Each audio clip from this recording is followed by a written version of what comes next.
Welcome to iDream. It's me Anusha Kummal. ఇవాళ మన guest doctor Sridhar, physiotherapist. నమస్తే డాక్టర్. నమస్తే అండి. ఈ మధ్య ఒబేసిటీ చాలా చూస్తున్నాం. పర్టికులర్ గా లేడీస్ లో కొంచెం ఎక్కువగానే ఉంది. WHO రిపోర్ట్స్ అవి మనం రీసెంట్ గా చూసాం. Yeah. అయితే ఒబేసిటీ తగ్గడానికి వ్యాయామం చేయాలి. బట్ ఫర్దర్ గా ఎలాంటి బాడీ పెయిన్స్ కానీ యూజువల్ గా మనం చూస్తుంటాం, మోకాళ్ళ నొప్పులు, నడు నొప్పి ఏదో ఒకటి వస్తూ ఉంటాయి. సో అవేమీ రాకుండా ఒక ఫిజియోథెరపిస్ట్ గా ఎలాంటి ఇష్యూస్ రాకుండా మంచి వ్యాయామ పద్ధతులు ఏమన్నా ఉంటాయో చెప్పగలరా? డెఫినెట్గా అండి. సో యాక్చువల్గా ఈ ఒబెసిటీ అనేది యాక్చువల్గా వెరీ హాట్ టాపిక్ అయిపోయిందండి ఇప్పుడు. సో యాజ్ మీరు చెప్పినట్టుగా లాస్ట్ టైం చెప్పినట్టుగా WHO ఏదైతే మనకి ఒక సర్వే రిపోర్ట్ ఇచ్చిందో మన తెలుగు స్టేట్స్ లో యూజువల్ గా ఇప్పుడు అందరికీ ఒబెసిటీ అనేది చాలా చాలా ఎక్కువైపోతుంది. సో బేసిక్ గా అసలు ఒబెసిటీ ఎందుకు వస్తుంది, దాంట్లో సిమ్టమ్స్ ఏంటో ఫస్ట్ చూసుకొని దాని తర్వాత మనం దాన్ని ఎట్లా మనం ఒక కంట్రోల్లో పెట్టచ్చు, దానికి ఏ ఎక్సర్సైజ్ చేస్తే బెటర్ ఉంటుంది. సో మీరు చెప్పినట్టు జాయింట్ పెయిన్స్ కానీ లేకపోతే బ్యాక్ పెయిన్ కానీ నీ పెయిన్ కానీ అట్లాంటివి రాకుండా ఎనీ సైడ్ ఎఫెక్ట్స్ రాకుండా మనం చేయొచ్చు. సో బేసికల్ గా అసలు ఒబెసిటీ అంటే మీకు తెలుస్తుంది. యాక్చువల్ గా చాలా మంది అంటారు BMI 30 దాటితే కనుక మనకి యాక్చువల్ ఒబెసిటీ కింద కన్సిడర్ చేస్తారు. అసలు ఒబెసిటీ ఎందుకు వస్తుంది మెయిన్ గా అంటే అసలు ఫస్ట్ ఆఫ్ ఆల్ మన అన్హెల్దీ డైట్ అండి. అంటే ఇప్పుడున్న మనం ప్రెసెంట్ సిచ్యువేషన్స్ లో ఇప్పుడు చూస్తే అంత ఫాస్ట్ కల్చర్ లో అందరూ చాలా మంది చూస్తే కనుక అంత ఫాస్ట్ ఫుడ్ అలవాటు అయిపోయింది.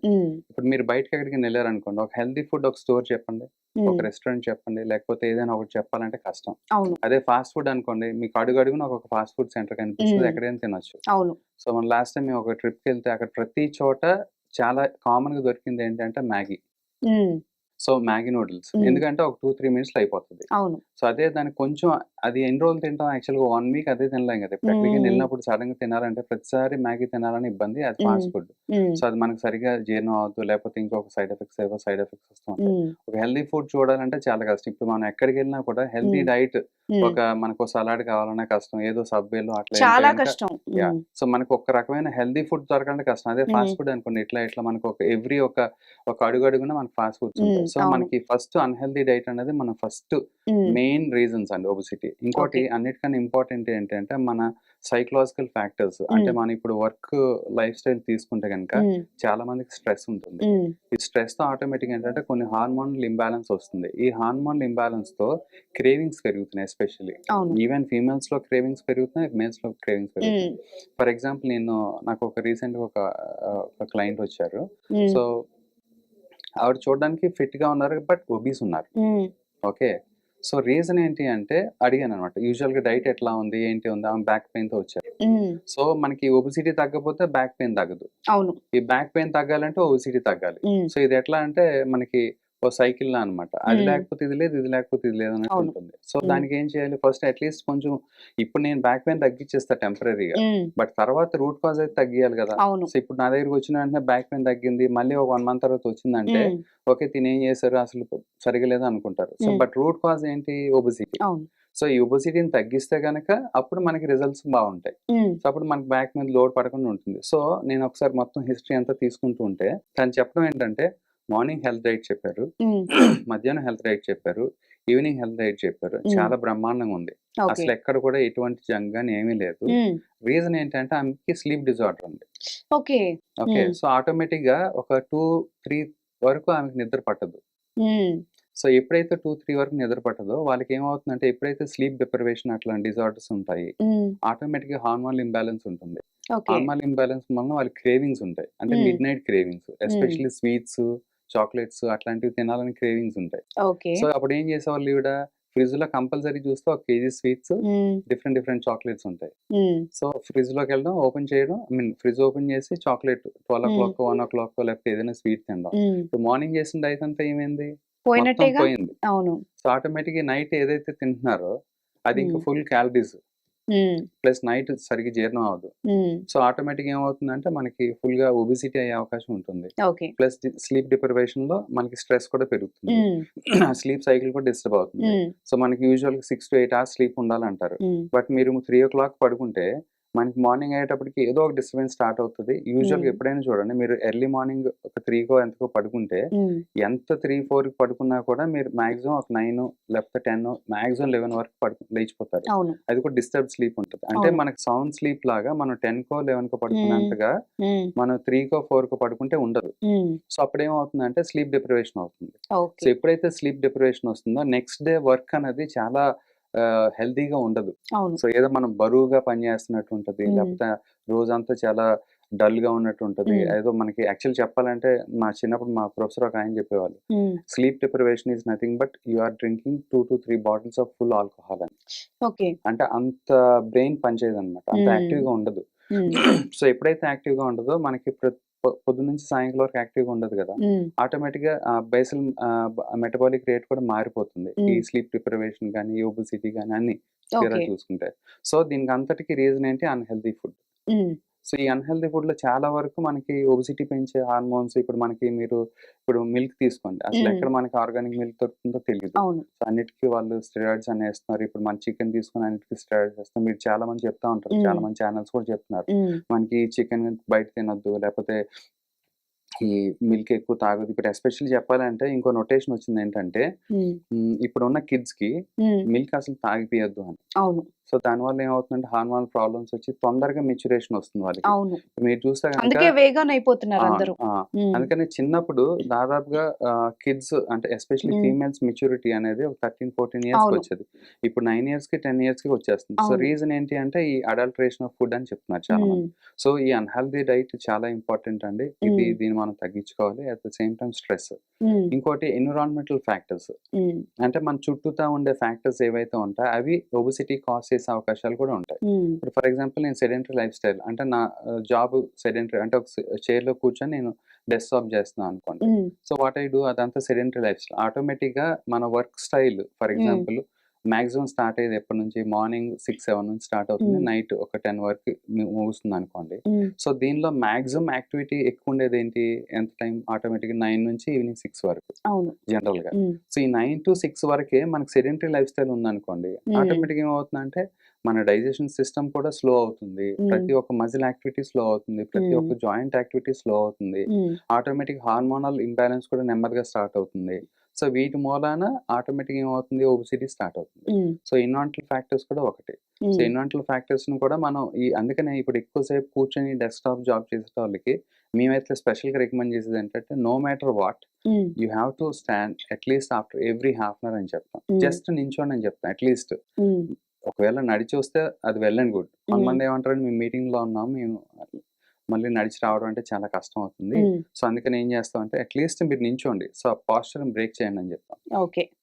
ఈ పోస్చర్ కూడా చాలా ఇంపార్టెంట్. ఈ ఒబెసిటీ మూలాన ఏమవుతుందంటే ఈ పోస్చర్ మారిపోతుంది. ఇప్పుడు హ్మ్. మీరెప్పుడైనా ఎవరినైనా కొంచెం ఒబెసిటీ బాగుందని చూస్తే గనుక ఇలా కూర్చుంటారు. అవును. సో లిటరల్‌గా చెప్పాలంటే ఈ నెక్ ఏదైతే ఉందో ఇట్లా హ్మ్. ముందుకొస్తది. అవును. సో అప్పుడు మళ్ళీ ఏమవుతుంది నెక్ పెయిన్ స్టార్ట్ అవుతుంది. హ్మ్. సర్వికల్ రాడిక్యులోపతి అంటాం.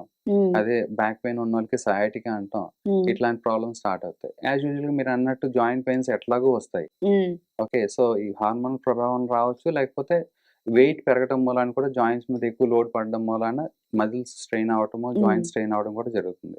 సో ఫస్ట్‌ది అన్‌హెల్తీ డైట్ అయితే, రెండోది స్ట్రెస్ అయితే, మూడోది ఎన్విరాన్మెంటల్ ఫ్యాక్టర్స్. హ్మ్. అట్ ద సేమ్ టైమ్ మనకి చాలా మందికి ఇప్పుడు మీరు చూస్తే గనక ఈ స్ట్రెస్ హార్మోన్స్ అన్నయి ఎక్కువ ఉండటం మూలాన అంటే హ్మ్. మన స్ట్రెస్‌లో ఎక్కువ తీసుకోవటం మూలాన ఈ స్ట్రెస్ హార్మోన్స్ కూడా మన ఇన్సులిన్ మీద ఎఫెక్ట్ చేస్తాయి. ఓకే. సో, ఇన్సులిన్ మీద ఎఫెక్ట్ చేస్తే ఏమవుతుందంటే, గ్లూకోజ్ టాలరెన్స్ అనేది మనకి ఏదైతే గ్లూకోజ్ హ్మ్. అరగాలో, లేకపోతే హ్మ్. కరగాలో, ఆ ఇన్సులిన్ తీసుకోదు. ఎప్పుడైతే హ్మ్. తీసుకోదో మనకి టైప్ 2 డయాబెటిస్ వచ్చే అవకాశం ఉంటుంది. హ్మ్. సో, ఈ స్ట్రెస్ ఎప్పుడైతే ఉంటుందో టైప్ 2 డయాబెటిస్ వచ్చే అవకాశం కూడా ఉంటుంది. హ్మ్. ఎప్పుడైతే టైప్ 2 డయాబెటిస్ వస్తుందో ఆటోమేటిక్‌గా ఒబెసిటీ కూడా పెరుగుతుంది. హ్మ్.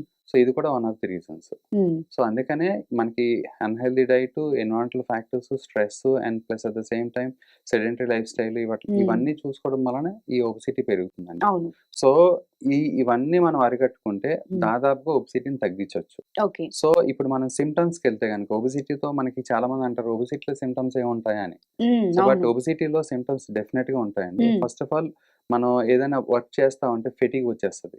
ఏదో ఆయాస హుహు. పడుతున్నట్టు ఉంటాం. హ్మ్. బ్రెత్‌లెస్‌నెస్, ఆయాస పడతా ఉంటాం. ఇంకోటి చాలా లెథార్జీగా ఉంటది బాడీ. ఇప్పుడు ఏదైనా పని చేయాలనుకోండి హ్మ్. అంత యాక్టివ్‌గా ఉండదు. ఇంతకుముందు ఒక 20-30 కేజీస్ తక్కువ ఉన్నప్పుడు ముందు కంపేర్ చేస్తే ఇప్పుడు ఒక 20-30 కిలోస్ పెరిగామనుకోండి. బిఎంఐ 30 క్రాస్ అయితే గనక ఆ యాక్టివ్‌నెస్ ఉండదు ఒకటి. ఓకే. రెండోది ఏమవుతుందంటే బ్రెత్‌లెస్‌నెస్, ఫెటిగ్‌లా వస్తూ ఉంటుంది. ఇంకోటి జాయింట్ పెయిన్స్ అని వస్తా ఉంటాయి. ఊరికూరికనే ఇన్‌ఫ్లమేటరీ చేంజెస్ కూడా వస్తా ఉంటాయి. సో, ఇన్‌ఫ్లమేటరీ చేంజెస్ ఎందుకొస్తాయంటే మనకి ఎప్పుడైతే ఒబెసిటీ పెరుగుతుందో మన బాడీలో కొన్ని ఫ్యాట్ సెల్స్ ఉంటాయి కదా! అడిపోస్ టిష్యూ అట్లాంటివి. ఆ ఊరకనే ఇన్‌ఫ్లమేటరీ రెస్పాన్స్ చేసే పదార్థాన్ని వదులుతా ఉంటది బాడీలో. ఓకే. సో, అందుకని ప్రతిసారి కొంతమంది మీరు ఎప్పుడైనా చూస్తే గనక ఒబెసిటీ ఎక్కువ ఉన్న వాళ్ళకి జాయింట్ పెయిన్స్ ఎక్కువ రావడం, మజిల్ పెయిన్స్ ఎక్కువ రావడం చూస్తా ఉంటారు. గమనిస్తూ ఉంటారు. రీజన్ ఏంటంటే ఈ ఫ్యాట్ సెల్స్ ఏవైతే ఎక్స్‌ట్రాగా లేయర్డ్ ఉంటాయో అవి ఏం చేస్తాయంటే కొన్ని ఇన్‌ఫ్లమేటరీ పదార్థాలను వదులుతా ఉంటాయి. అప్పుడు ఆటోమేటిక్‌గా ఏమవుతుంది మజిల్ పెయినో లేకపోతే జాయింట్ పెయిన్ అట్లాంటి ఫ్రీక్వెంట్‌గా వచ్చే అవకాశం ఉంటుంది. సో, ఇట్లాగా మన సింప్టమ్స్ కూడా మనం తెలుసుకోవచ్చండి. అట్ ద సేమ్ టైమ్ ఏమవుతుందంటే కొంతమందికి ఒబెసిటీ మూలాన back pain, neck pain, joint pains కూడా వస్తూ ఉంటాయి. సో, ఈ విధంగా మనం చూసుకోవడం ఒకటి. Plus at the same time ఎప్పుడైతే ఒబెసిటీ పెరుగుతుందో కొంతమందికి బ్లాక్ లైన్స్ చూస్తా ఉంటారు వెనక నెక్‌కి లైన్స్ అవన్నీ. అండ్ దెన్ సో, ఆ లైన్స్ ఏంటి అంటే హార్మోనల్ ఇంబాలెన్స్ ఉన్నట్టు లెక్క. సో, ఇన్సులిన్ టైప్ 2 డయాబెటిస్ వచ్చేది కూడా లెక్క. సో, వీళ్ళకి ఎప్పుడైతే టైప్ 2 డయాబెటిస్ వస్తుందో ఫ్రీక్వెంట్ యూరినేషన్ అట్లాంటివి కూడా ఉంటాయి కదా! అదొకటి. ఇంకోటి ఒబెసిటీలో ఏంటి అంటే ఎక్కువ ఫ్రీక్వెంట్‌గా తింటా ఉంటారు. అంటే నో మ్యాటర్ వాట్ వాళ్ళకి అంటే ఇప్పుడు మనకి ఫర్ ఎగ్జాంపుల్ ఇప్పుడు నార్మల్ పర్సన్ ఉన్నారనుకోండి. కొంత ఆహారం తింటే మనకు ఒక సెటైటీ వచ్చేస్తది. అమ్మ చాలా అనిపిస్తది. వాళ్ళకేంటంటే ఆ సెటైటీ లెవెల్స్ సరిగ్గా ఉండవు. ఓకే. అంటే హెపజార్డ్‌గా ఉంటాయి. ఇప్పుడు వాళ్ళు ఎంత తిన్నా దే కెనాట్ జడ్జ్. అర్థమైందండి. ఇప్పుడు మనం ఒక కప్ ఆఫ్ రైస్ తీసుకుంటే నాకు ఫుల్ అయిపోతుందని నేను అనుకుంటే, బట్ వాళ్ళు ఎంత తిన్నా కూడా వాళ్ళకి అర్థం కాదు. ఓకే. సో, ఆ జడ్జ్‌మెంట్ అనేది వాళ్ళకుండదు. సో, ఇది కూడా ఒక one of the major reasons. అంటే మనం ఎక్కువ ఇంటేక్ ఆఫ్ ఫుడ్ తీసుకుంటున్నాం. అది కార్బ్స్ కావచ్చు, ప్రోటీన్ కావచ్చు, ఏదైనా కావచ్చు. సో, కార్బ్స్ తీసుకుంటే ఏమవుద్ది ఆటోమేటిక్‌గా మళ్ళీ ఒబెసిటీ పెరుగుతుంది. ప్రోటీన్ అంటే పర్వాలేదు అట్‌లీస్ట్. సో, అది కొంచెం డైజెస్ట్ అవ్వడానికి టైం పడతది కాబట్టి కొంచెం తక్కువ కంటెంట్ తీసుకున్నాం. అదే కార్బ్స్ అనుకోండి మనం ఎక్కువ తినేస్తాం. మన చిన్నప్పటి నుంచి ఆహారపు అలవాట్లు చూడొచ్చు. లేకపోతే ఆ కార్బ్స్ కొంచెం డైజెషన్ కొంచెం కాంప్లెక్స్ ఉండదు కాబట్టి ఎక్కువ తినేస్తాం. ఆటోమేటిక్‌గా ఒబెసిటీ కూడా పెరుగుతుంది. సో, ఇవి సింప్టమ్స్ అండి. సో, వీటిని ఎట్లా అరికట్టొచ్చు? ఇది ఎక్సర్‌సైజ్ ద్వారా తగ్గించొచ్చా లేదా అనేది ఒక పెద్ద మిత్ అయిపోయింది అందరికి. అవును. ఇప్పుడు నాకు చాలా మంది వస్తారు. కొంతమంది ఏమంటారంటే నాకు జాయింట్ పెయిన్స్ వచ్చినాయండి, మోకాలు నొప్పులు వచ్చినాయి, లేకపోతే లో బ్యాక్ పెయిన్ వచ్చింది, యాంకిల్ పెయిన్స్ వస్తున్నాయి. మరి ఎట్లా అండి? అంటే సరే ఇప్పుడు జనరల్‌గా కామన్‌గా ఎవరైనా ఏం చెప్తారు? ఇప్పుడు పక్కింటి వాళ్ళు కానీ, లేకపోతే ఎవరైనా కామన్‌గా తెలిసినోళ్ళు లేకపోతే మెడికల్ నాలెడ్జ్ ఉన్నవాళ్ళు ఎవరైనా ఏం చెప్తారంటే, ఏముంది వెయిట్ తగ్గితే మీకు జాయింట్ పెయిన్స్ అని తగ్గుతాయంటే 200% తగ్గుతుంది. కాకపోతే దానికి ఒక ప్రాసెస్ ఉంటుంది. ఆ ప్రాసెస్ తెలియకపోవడం వల్ల ఏమవుతుందంటే ఎవరికైతే ఒబెసిటీ ఉందో వాళ్ళు ఒకటి తగ్గకపోవడం జరుగుతుంది. లేదంటే రెండోది దానికొచ్చే కాంప్లికేషన్స్ అంటే ఎట్లా జాయింట్ పెయిన్స్ గాని, లేకపోతే ఇట్లాంటివన్నీ అరికట్టలేకపోతారు.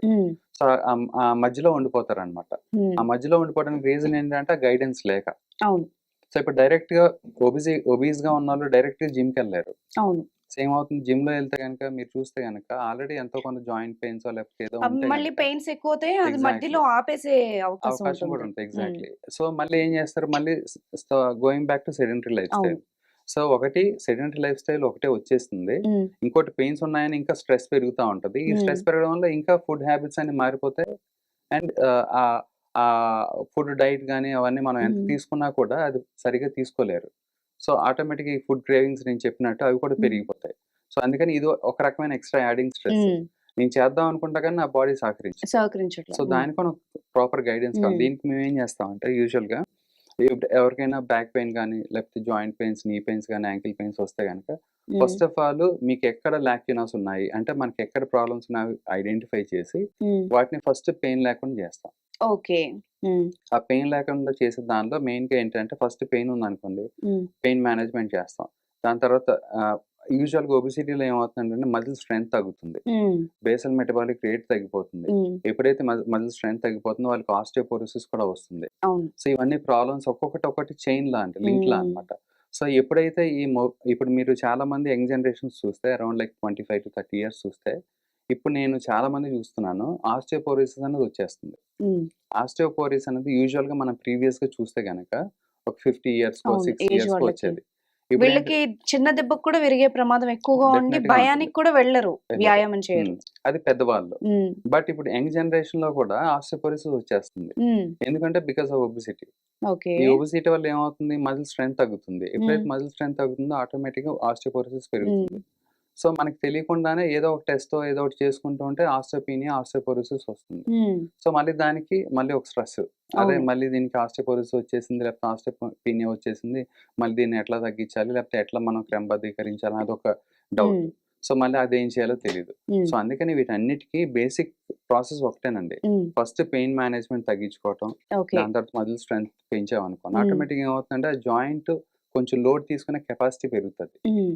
ఇప్పుడు మీరు ఏదైనా నడవాలన్నా, ఏదైనా హ్మ్. చేయాలన్నా ఇప్పుడు నార్మల్ పర్సన్ తీసుకుంటే గనక ఏదైనా యాక్టివిటీ తీసుకుంటే హ్మ్. ఎస్పెషల్లీ కొంతమంది నన్ను అడుగుతారు, నేను స్టెప్స్ ఎక్కొచ్చా, లేకపోతే స్టెయిర్ క్లైంబింగ్ చేయొచ్చా, లేకపోతే ఏమైనా ఒకవేళ జాగింగ్ చేయొచ్చా, వాకింగ్ చేయొచ్చా అని అట్లా అడుగుతా ఉంటారు. హ్మ్. సో నార్మల్ వెయిట్ BMI ఎక్కువ లేకుండా చూస్తే గనక, నార్మల్ కరెక్ట్‌గా BMI ఉంటే గనక హ్మ్. నడిస్తే గనక ఒక 1-2 టైమ్స్ ఆఫ్ బాడీ వెయిట్ పడుతుందండి మన హ్మ్. బాడీ మీద. హ్మ్. అంటే నీస్ మీద అనుకోండి ఫర్ ఎగ్జాంపుల్. అదే మెట్లెక్కినప్పుడు తక్కువ పడుతుంది. 3-4 ఓకే. టైమ్స్ పడుతుంది. హ్మ్. దిగేటప్పుడు 4-5 టైమ్స్ పడుతుంది. హ్మ్. సో దిగేటప్పుడు ఎందుకు పడుతుందంటే మన బాడీ వెయిట్ ప్లస్ గ్రావిటీ హ్మ్. 2 యాడ్ అవుతాయి కాబట్టి దిగేటప్పుడు ఇంకా ఎక్కువ లోడ్ పడుతుంది నీ మీద. హ్మ్. బట్ మనకి ఎక్కేటప్పుడు ఆయాసం వస్తది కాబట్టి మనం ఏమనుకుంటాం అంటే ఇది చాలా కష్టం అనుకుంటాం. హ్మ్. బట్ వెయిట్ ప్రకారంగా జాయింట్స్ మీద లోడ్ చూసుకుంటే గనక దిగేటప్పుడే ఎక్కువ ఉంటుంది. హ్మ్. సో ఇది చాలా మందికి తెలీదు, అవగాహన ఉండదు. అవును. సో ఇప్పుడు వాకింగ్ అప్పుడు ఏమవుతుంది, 1-2 టైమ్స్ ఆఫ్ బాడీ వెయిట్ పెరుగుతుంది. హ్మ్. సో ఇప్పుడు అదే ఒబిసిటీ ఉన్న వాళ్ళకి ఏమవుతుంది, దాదాపుగా ఒక 2-3 టైమ్స్ ఎక్స్‌ట్రా పడుతుంది. హ్మ్. అంటే నార్మల్ వాకింగ్ కూడా వాళ్ళకి కష్టమే. హ్మ్. అది నార్మల్ వాకింగ్ చేసినా జాయింట్ పెయిన్స్ ఎక్కువవుతాయి. హ్మ్. అది వాళ్ళకి తెలీదు. హ్మ్. సరే నేను నార్మల్ వాకింగే కదా చేశాను, దీనికే మళ్ళీ నొప్పి ఎక్కువైపోయింది అని చెప్పి మళ్ళీ ఇంటికొచ్చేస్తారు. అవును. అప్పుడు మళ్ళీ ఏమవుతుంది, మళ్ళీ సెడెంటరీ లైఫ్ స్టార్ట్ అవును. అవుతుంది. సో అందుకని మేమేం చేస్తామంటే స్ట్రెంథెనింగ్ ఇవన్నీ చేసి ఆ హ్మ్. జాయింట్‌కి మంచి స్టెబిలిటీ ఇచ్చిన తర్వాత first of all me body మీద ఏది యాక్సెప్ట్ చేస్తుంది. హ్మ్. అంటే కొంతమందికి స్విమ్మింగ్ అలవాటు ఉండొచ్చు. హ్మ్. కొంతమందికి సైక్లింగ్ అలవాటు ఉండొచ్చు. కొంతమందికి వాకింగ్ అలవాటు ఉండొచ్చు. హ్మ్. And at the same time what is your mind is liking. హ్మ్. అంటే మీకు ఏది ఇష్టమో అది మీరు పిక్ చేసుకోండి. హ్మ్. అప్పుడేమవుతుందంటే ఎప్పుడైతే మీకు ఏది ఇష్టమో అది చేస్తే you feel some rush in your hormones. హ్మ్. అప్పుడు పాజిటివ్ హార్మోన్స్ రిలీజ్ అయ్యి ఎండార్ఫిన్స్ అట్లాంటివి. అప్పుడు మీకు ఇంకా బెటర్‌గా ఉంటది. అదే ఓకే. ఇప్పుడు నాకు నచ్చనిది చేస్తే ఏమవుతుంది, నేను ఎంత చేసినా నాకు నచ్చదు. అవును. సో నెగెటివ్ హార్మోన్స్ రిలీజ్ హ్మ్. అవుతాయి. సో మీకు నచ్చేది ఫస్ట్ సెలెక్ట్ చేసుకోండి. ఇట్లాగా స్టాటిక్ సైకిల్ కూర్చొని తొక్కిన సైకిల్ గానీ, హ్మ్. లేకపోతే స్విమ్మింగ్ గానీ, లేకపోతే జస్ట్ వాకింగ్ గానీ అట్లాంటివి. సో వీటిలో నెమ్మదిగా స్ట్రెంథెనింగ్ చేసాం కదా, ఆటోమేటిక్‌గా నెమ్మదిగా వీటిలో మనం ఇన్కల్కేట్ చేస్తామండి. హ్మ్. అప్పుడు ఫస్ట్ ఇనీషియల్‌గా మీరు ఒక 5 మినిట్స్ చేయండి. హ్మ్. ఏమైనా ఇబ్బంది అవుతుందా? లేకపోతే జాయింట్ పెయిన్స్ పెరుగుతుందా? లేకపోతే ఆయాసం ఏమైనా వస్తుందా? ఇట్లాంటివి హ్మ్. చెక్ చేసుకుంటాం. చెక్ చేసుకున్న తర్వాత 5 మినిట్స్ బెటర్‌గా ఉందనుకోండి, ఒక 3-4 డేస్ అదే సేమ్ 5 మినిట్స్ కంటిన్యూ చేసి, హ్మ్. దాని తర్వాత 10 మినిట్స్ చేయమని చెప్తాం. ఓకే. సో మళ్ళీ అదొక 3-4 డేస్ చేసి మళ్ళీ 15 మినిట్స్ చేయమని చెప్తాం. హ్మ్. సో మళ్ళీ అట్లాగా 15-20-30 మినిట్స్ చేసుకోమని చెప్తాము. బట్ ఎప్పుడైతే హాఫ్ అన్ అవర్ రీచ్ అవుతుందో హ్మ్. 15 మినిట్స్‌కి బ్రేక్ ఇమ్మని చెప్తాం. ఓకే. మళ్ళీ మన మన బ్రెయిన్ అంతా ఎక్కడుండాలి? జాయింట్స్ మీద లోడ్ ఉండాలి. హ్మ్. మనకి సడెన్‌గా ఒకేసారి 1 మంత్‌లో వెయిట్ తగ్గిపోరు కదా! హ్మ్. సో ఎంతైనా. సో అది నార్మల్ వెయిట్ వచ్చేంత వరకు ఎంత టైం పడుతుంది? దాదాపుగా ఏం లేదన్నా ఒక 4-5 నెలలు ఈజీగా పడుతుంది. హ్మ్. అట్‌లీస్ట్ కొంతమంది సంవత్సరాలు కూడా పట్టిన టైం కూడా ఉంది. హ్మ్. సో అందుకని మనం ఎప్పుడు కూడా మన అడ్వైస్ ఇచ్చేటప్పుడు బాడీ వెయిట్‌ని దృష్టిలో పెట్టుకొని మనం కొంచెం కొంచెం పెంచుకుంటా వెళ్ళాలి. అందుకని మేము ఏం చేస్తామంటే ఎవ్రీ 15 మినిట్స్‌కి బ్రేక్ ఇచ్చి కాసేపు కూర్చొని మళ్ళీ ఒక 15 మినిట్స్ మీరు వాకింగ్ గాని, జాగింగ్ గాని, హ్మ్.